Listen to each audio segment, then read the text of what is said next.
bien, aujourd'hui je vais vous montrer comment paramétrer un piano Yamaha PCRE 473 pour jouer du Seben. Et vraiment du Seben classique, vraiment très bien. Et alors c'est parti pour aujourd'hui. Voilà, nous allons régler avec ces boutons rotatoires pour monter et rechercher les sons, toujours avec la manivelle du piano. Ensuite je vais dans fonction. Dans fonction, j'avance jusque sur split point et là je vais augmenter les splits jusqu'à 59. Généralement moi j'utilise 59, c'est pour séparer. Et j'avance encore, je vais sur un volume, le volume de la main droite, et je vais l'augmenter jusqu'à 111. Voilà. Je sors de là, j'avance sur M octave. Ici il peut rester 0, c'est pas grave. Un pan, ça reste reverb. Le reverb, je peux mettre 35. Hein. Oui, 35, ça va. Oui. Le chorus, je peux aussi l'augmenter jusqu'à 30, même. Voilà, même à 45, ça va. Voilà. M attack, ça reste comme ça. Release, ça reste également comme ça. Le cut off, ça reste également à 64. La résolution M, ça reste aussi à 64. Et je vais dans Dual. Dual, j'utilise généralement 106 pour le dual de ces sons. Le 6 qui est les L strings. J'augmente le volume du string jusqu'à 55. Oui, ça va. L'octave, ça reste aussi à 0. Le pan, je touche pas ici, ça reste à C. Le reverb, je ne touche pas également, ça reste à 50. Le chorus du dual, je ne les bouge pas, ça reste à 70. Ça, c'est pas important, j'avance, voilà. Je vais régler maintenant les splits.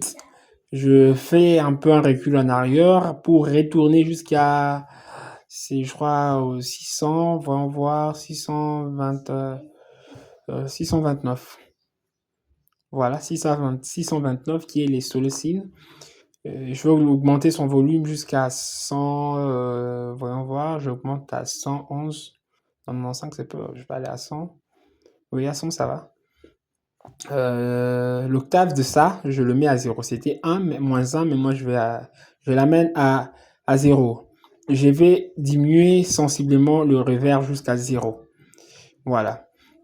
Le style, je touche pas à ça, c'est pas important. Le chorus, c'est pas important.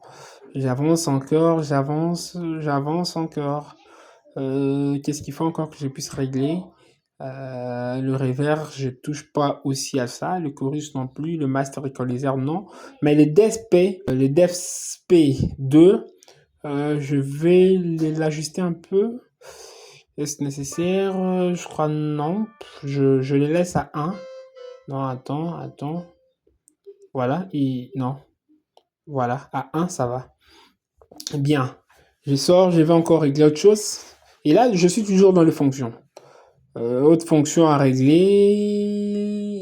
L'arme. Voilà. L'harmonique. Ouais, voilà. Je vais un peu harmoniser ici. Je commence par âme. Oui, ça. Voilà. Je vais chercher l'écho. Tournant encore. Encore toujours sur notre bouton rotatoire. Voilà, j'avance encore. Non, oui, celui-ci 22. Écho 1 sur 8. Le volume, je peux augmenter un peu. Non, je diminue cela à 55. Voilà. Voilà, je progresse toujours dans le paramètre, dans le fonction, allez dire. Ici, les styles, je ne bouge pas. L'auxiliaire non plus, SP non plus. Je ne vais rien bouger ici. On continue d'avancer, toujours en tournant le bouton rotatoire du piano. Les transposes, je les laisse à 0. Généralement, moi, je suis pas habitué à transposer. Les splits, nous y étions déjà. On l'avait laissé à 59. Et donc, voilà, nous avons fini le réglage, le paramétrage de notre piano pour jouer du Seben. Je rappelle que c'est les Yamaha PCRE 473. Alors maintenant, nous allons essayer de jouer et voir ce que ça va donner. N'oubliez pas de vous abonner à notre chaîne Joseph Ngoto Ta Production sur YouTube. Et nous avons aussi une deuxième chaîne que j'ai nommée Évangéliste José Fernando Officiel. Vous êtes fan de l'évangéliste José Fernando, n'hésitez pas de me rejoindre sur YouTube, abonnez-vous, laissez-moi vos commentaires. mais aussi et surtout sur TikTok. Vous êtes nombreux. Nous avons déjà atteint plus de 25 000 abonnés. C'est une bonne chose. Continuez de vous abonner afin d'élargir notre communauté. Et aussi, j'ai une chaîne, un groupe WhatsApp, toujours de la communauté Eva José Fernando, le groupe WhatsApp dans lequel je réponds à toutes les questions de mes fans, toutes les questions qui me concernent, qui concernent la musique, qui concernent les pianos. Et vraiment, je réponds à toutes les préoccupations. Merci beaucoup. On va essayer de jouer pour voir ce que ça va donner.